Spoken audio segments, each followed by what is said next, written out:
Vis-à-vis est un mot qu'on voit apparaître au tout début du XIIIe siècle et qui est construit sur cet ancien mot « vis » dont il ne nous reste en français moderne que le dérivé qui est « visage ». Alors vis-à-vis, ça peut être une préposition, ça peut être un nom commun également, et c'est un mot qui est composé comme un membre de phrase qui serait figé en vol, avec au départ 3 mots qui se combinent pour n'en faire qu'un seul. On peut le décomposer, vis-à-vis, visage contre visage. Un visage regardant l'autre, et ça nous donne une bonne idée de son sens, car il s'agit d'être en relation ou en comparaison avec quelqu'un.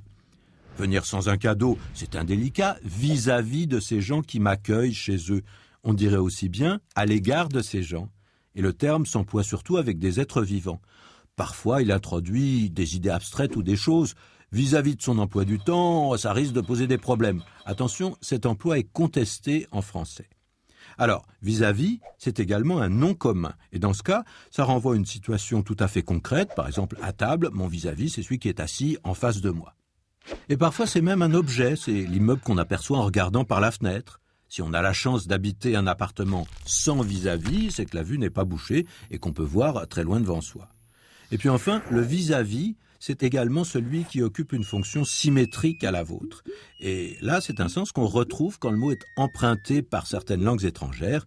Si le ministre de l'Agriculture a rencontré son vis-à-vis italien, eh bien c'est qu'il a rencontré son homologue.